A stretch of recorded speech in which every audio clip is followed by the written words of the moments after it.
So we have Plymouth Rock in Massachusetts, about 20 miles from my house. And this is an England colony. And down in Dominican Republic, they speak Spanish, but they have like Irish last names. So quick question. What were you taught about Christopher Columbus? If you're around my age, then you might have learned that Columbus sailed west to prove the earth was round. Or everybody thought the earth was flat. And he proved that it's a sphere by reaching India.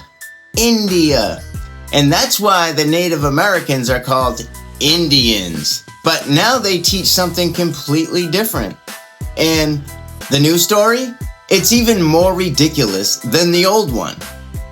And I'm going to show you something about how changing one narrative exposes 500 years of lies. This is called the butterfly effect. So what I was taught is the 1980s to 2000s, let me fix this. The earth was believed to be flat in 1492. Columbus sailed west to prove it was round. He succeeded and proved it was a sphere. And the Native Americans are called Indians because he thought he reached India. That's a simple story, makes sense, everyone believed it. Well, most people.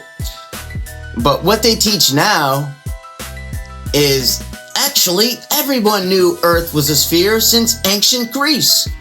Our Eratosthenes calculated 25,000 miles circumference in 200 BC. Columbus didn't prove anything. He just miscalculated the circumference. And the flat Earth myth is itself a myth. Wait, what? So which story is even true? And why did it change? Let's think through this.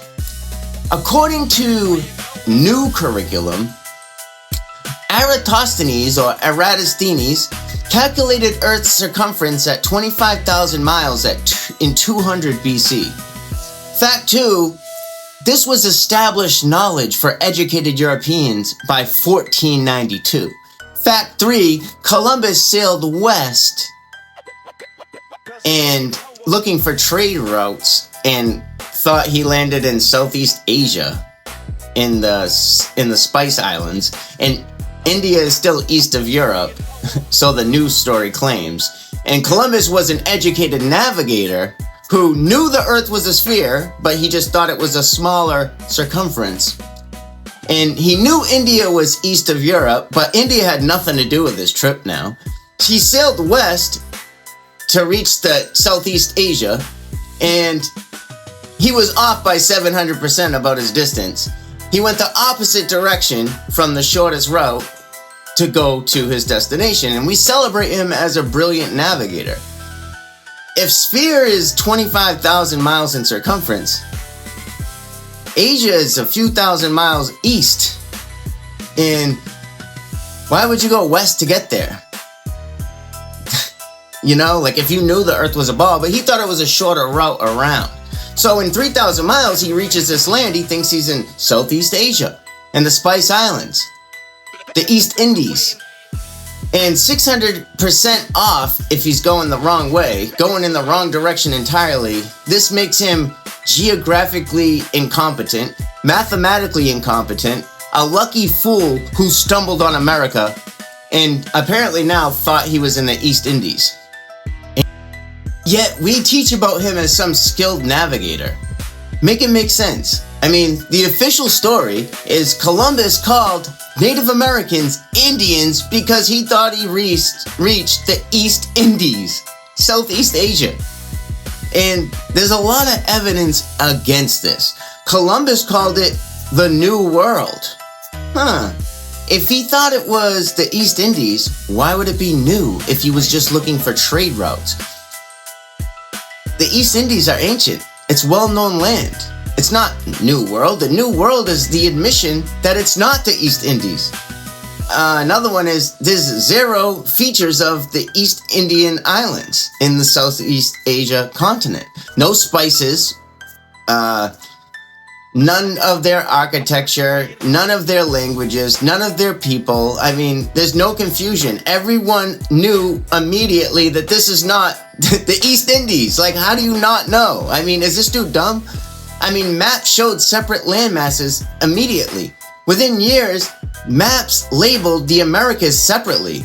Europeans recognized that this is not the East Indies, yet they kept calling the natives Indians for 500 years when they realized they were in America.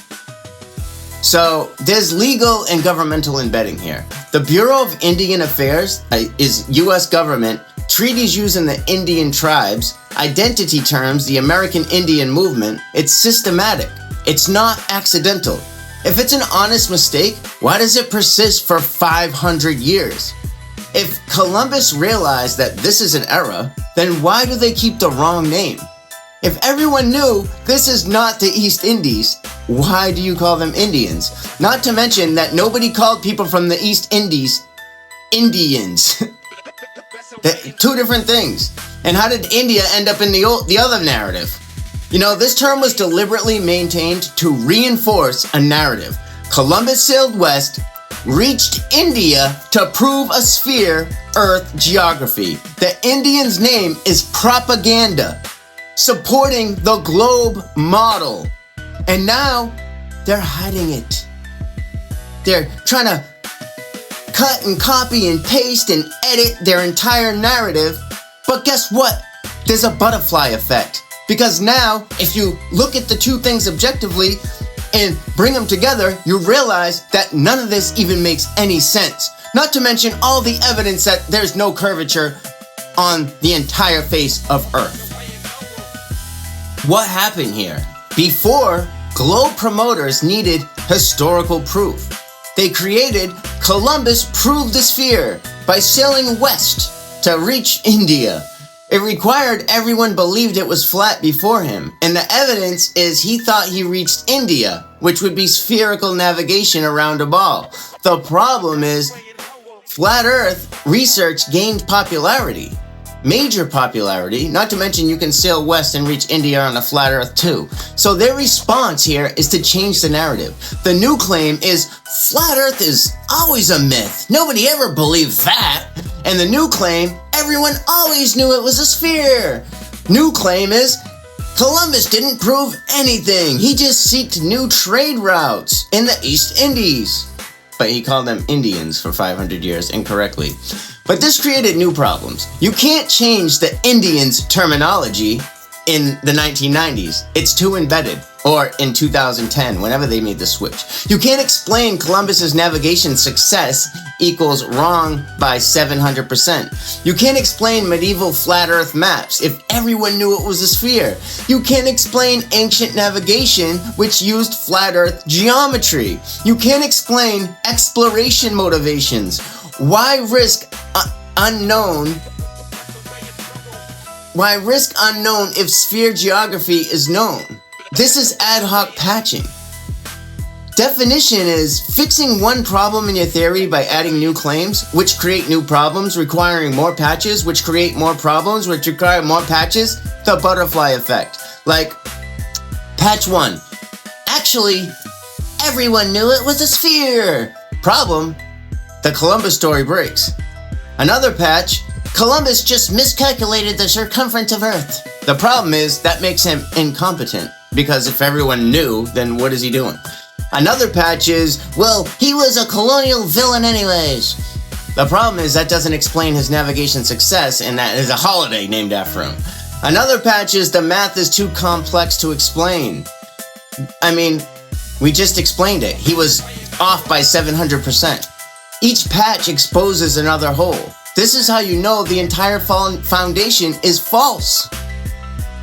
The Eratosthenes story is fabricated. I mean, look closely. The same math proves a local sun on a flat Earth.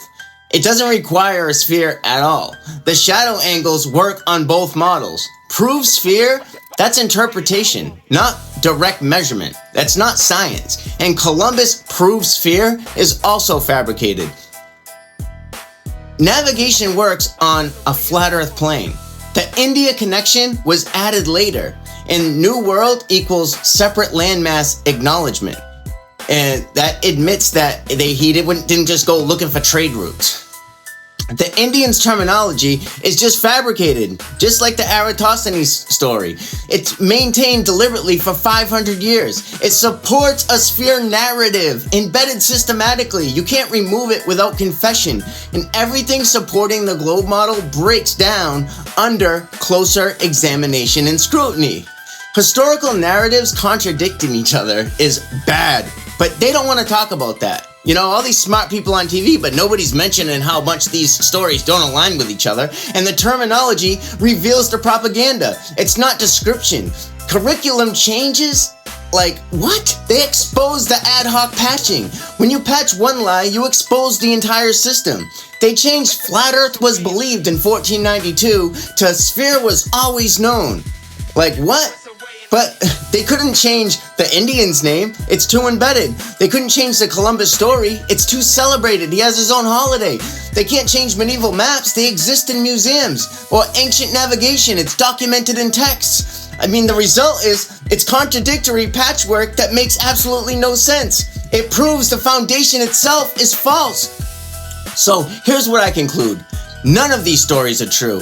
Eratosthenes didn't prove a sphere in 200 BC, and Columbus didn't sail to prove or disprove a sphere or look for trade routes, and natives weren't called Indians due to an India confusion or East Indies confusion. All three are fabricated propaganda to establish ancient sphere knowledge, to prove sphere via exploration, to reinforce sphere geography. The curriculum flip exposes this because you can't patch 500 years of lies without creating contradictions. It's the butterfly effect. The truth is in the details, and the details prove it's all made up.